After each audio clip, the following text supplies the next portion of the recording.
કર્મથી સત્કર્મથી સુખની ક્ષણો આવી શકે, પણ કૃપા વગર સત્સંગની એક ક્ષણ પણ મળતી નથી. એટલે આજે આપણે બધા જ ભગવત કૃપા અને અનુગ્રહનો અનુભવ કરી રહ્યા છીએ સાથે મળી, કે આપણા પર શ્રીનાથજી બાવાની અહેતુકી કૃપા વરસી રહી છે. અને એનું સૌથી મોટું પ્રમાણ એ છે કે આપણે આ સમયે કથામાં બેઠા છીએ. કંકોત્રી તો ઘણાને મળે, પણ જન્મોત્રીમાં ન લખ્યું હોય ને તો કથાની એક ક્ષણ પણ મળે નહીં. ભાગ્યોદયેન બહુજન્મ સમર્जितेन सत्संग मम च लभते पुरुषो यदा वै. इसलिए भागवत के महात्म्य में कहा गया, महद भाग्य के जब उदय होते हैं तब जाकर सत्संग की क्षणों का अवसर जीवन में आता है. અને એમાં પણ દરેક વૈષ્ણવના જીવનમાં એક મનોરથ હોય છે કે એકવાર ઠાકોરજી કૃપા કરશે તો ભાગવત કથાનો આનંદ લઈશ. અને આ પરિવારે તો પૂર્વમાં પણ અનેક વાર ભાગવતજીના આનંદ લીધા છે, પણ વલ્લભ કુલના મુખ્ય પ્રથમવાર અવસર આ પરિવારને મળવા જઈ રહ્યો છે. અને પરિવાર કોઈ એક નિમિત્ત બને પણ લાભ તો હજારો લોકો લેતા હોય છે. એટલે અહીંયા બેસેલા દરેક વૈષ્ણવે ભાવ તેવો જ રાખો કે આ કથા તમે જ બેસાડી છે. દરેક કથાના મનો, કારણ કે કેટલા લોકોના ભાવ ભેગા થાય ને ત્યારે કોઈ એક જગ્યાએ કથા નિશ્ચિત થતી હોય છે. ઠાકોરજી કોઈ એકના હૃદયમાં વસતા હોય છે કે હા, મારે આ સ્થાનમાં અહીંયા કથા કરવી છે. મનોરથી એક બને, પણ મનોરથ તો કેટલા લોકોના હોય, પણ કદાચ બધાને એવી અનુકૂળતા ન હોય કે આયોજન કરી શકે. પણ જ્યારે જ્યારે કથાના આયોજનમાં કોઈ પણ બેસે ને, કથા બધાની હોય. જો મંદિર કોઈ ટ્રસ્ટનું હોય ને ટ્રસ્ટીનું હોય, પણ ભગવાન કોઈ ટ્રસ્ટીના નથી હોતા. એ તો દરેક દર્શન કરવા આવનાર ભક્તના હોય છે. મંદિરમાં બિરાજતા ઠાકોરજી તો બધાના હોય. એમ મહદભાગી છે આ પરિવાર કે ઠાકોરજીએ તમને અને આ રીતે કુટુંબની સાથે, પરિવારની સાથે એક સ્થાને બેસીને ભાગવત સાંભળવું, આ તો મહદ પુણ્યોના ઉદય. આપણે તો કહેવાય ને કે પૂર્વજોના પુણ્ય, પોતાના પુણ્ય, આ બધું ભેગું થાય ત્યારે આ કથાના આયોજનો થઈ શકતા હોય છે. અને આ યજ્ઞમાં, આ ગિરિરાજ ધારણમાં કેટલા લોકોએ લાકડી લગાડી છે. એ એમના સ્વજનોનું વર્તુળ હોય, પરિવારનું. દરેક લોકોએ પોતપોતાના સામર્થ્ય પ્રમાણે, કારણ કે ધન આપે એટલું મોટું દાન નથી, પણ કોઈ આપણા માટે પોતાના જીવનનો સમય આપે ને, એ બહુ મોટો સહયોગ છે. કારણ કે ધન પાછું આવે, સમય પાછો આવતો નથી. એટલે જ્યારે આપણા કોઈ મનોરથોને પૂરા કરવા માટે આપણા આત્મીયજનો જ્યારે આપણા માટે સમય આપે છે, એનો બહુ મોટો સહયોગ હોય છે. અને આવા આયોજનો તો કેટલા લોકોના સહયોગ અને સાથથી થતા હોય છે. અને પ્રભુનું જ્યારે પણ કાર્ય કરવા માટે જાઓ ત્યારે ક્યારે એમ ન વિચાર કરો કે હું બીજાના કોઈના મનોરથમાં મદદ કરી રહ્યો છું, સહયોગ કરી રહ્યો છું. ના, ઠાકોરજીએ એના કાર્ય માટે મને પસંદ કર્યો, એ ઠાકોરજીનો મારા ઉપર ઉપકાર છે કે આ કોઈ ભગવત કાર્ય થવા જઈ રહ્યું છે અને એમાં મારો યત્કિંચિત સહયોગ પ્રાપ્ત થઈ રહ્યો છે. આ પ્રભુની કૃપા વગર સંભવ નથી હોતો. કથા માટેનો રહેતો જ હોય છે. અને જ્યારે પણ મળતા હોય ત્યારે એક જ પ્રશ્ન બધાને હોય છે કે હવે કથા બરોડામાં ક્યારે છે. અને પ્રભુ એવા સહયોગો કરતા પણ હોય છે કે કથાની યાત્રા, કથાની આ ગંગા અનેક નગરોના ઘાટ પર થતી વર્ષે એકાદ વાર વહે જ છે. અને એવી જ આત્મીયતા અહીંના વૈષ્ણવ સાથે પણ રહેલી છે. તો આ 7 દિવસીય એક દિવ્ય ભક્તિ યજ્ઞ થવા જઈ રહ્યો છે. પહેલા દિવસે કહી દઉં, સત્સંગની આ સરિતા વહી રહી છે. 7 દિવસનો મોકો છે. એકે દિવસ ચૂકતા નહીં. ચૂકી જશો તો ઘણું મોટું ગુમાવશો.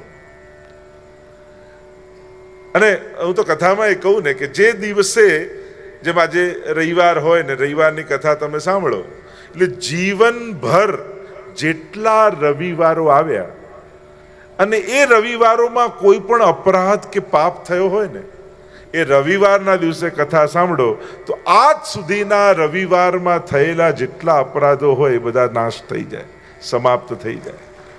એ રીતે સોમવાર, મંગળવાર, બુધવાર અને જે વાર તમે ચૂકી ગયા એ જવાબદારી તમારી. અને એટલા માટે 7 દિવસની આ દિવ્ય ગાથા છે. પ્રભુ જ કૃપા કરવા માટે પધાર્યા છે. આપણે તો જીવનમાં કેટલું વિચારતા હોઈએ, બધું ક્યાં પૂરું થાય છે.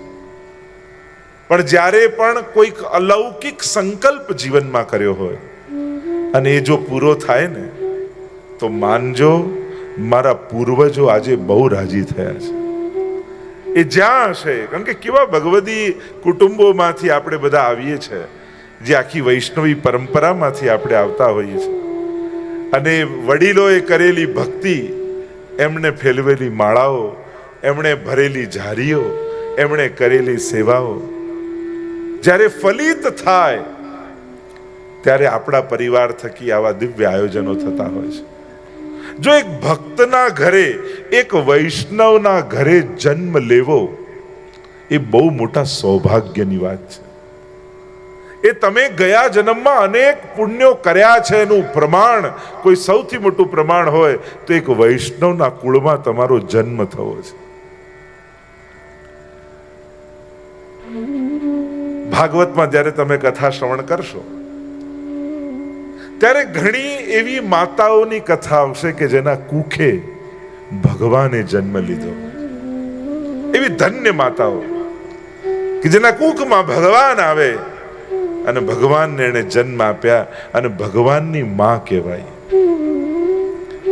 એ યશોદાજી કે દેવકીજી થી લઈ અને અનેક તમે અદિતિની ભગવાન માતાની કથા લો કે દેવહૂતિજીની કથા લો, અનેક કથાઓ આવશે કે જેની કુખે ભગવાન અવતર્યા.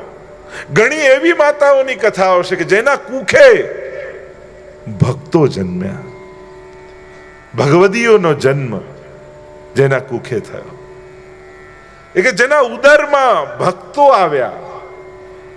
પણ તમે જેની કથા સાંભળવા જઈ રહ્યા છો, કે જે પરીક્ષિત શ્રવણ કરીને ભાગવત કથા દ્વારા પોતાના જીવનનો ઉદ્ધાર કર્યો, એ માનો પુત્ર છે કે જેની કુખે ભગવાન પણ આવ્યા અને ભક્ત પણ જન્મા. કે જેના જન્મની સમયે રક્ષા કરવા માટે જેના ઉદરમાં પરમાત્માએ પણ પ્રવેશ કર્યો, પરીક્ષિતની રક્ષા કરવા માટે.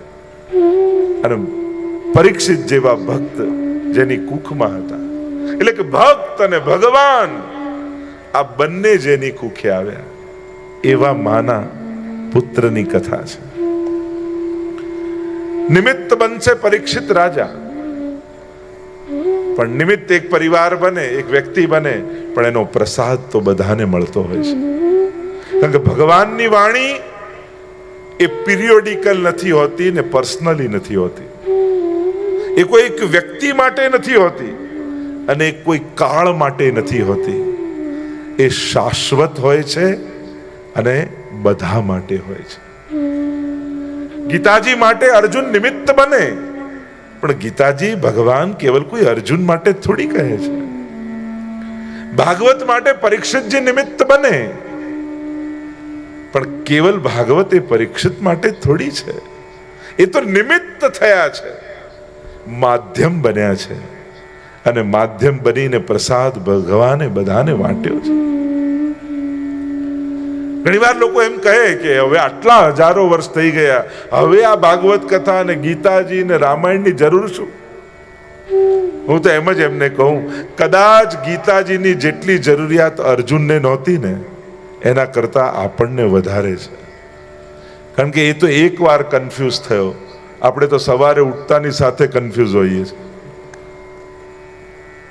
જેટલી આવશ્યકતા પરીક્ષિત મહારાજને ભાગવતની નહોતી એના કરતા વધારે આપણને છે. કારણ કે પરીક્ષિત મહારાજને તો એક જણાએ શ્રાપ આપ્યો, આપણને તો જે મળે છે શ્રાપ આપતા જાય છે. કેટલી બદદુઆઓ ભેગી થાય છે આપણા જીવનમાં. તો કદાચ એમને જેટલી આવશ્યકતા નહોતી ને એના કરતા વધારે આપણને છે. અને પ્રભુ આ બધું તો ઠીક છે કે મુક્તિ માટે ભાગવત કથા આદિની તો વાત છે, પણ ભાગવતનું પરમ ફળ એ તો કેવલ ને કેવલ ભગવાન છે, ભક્તિ છે.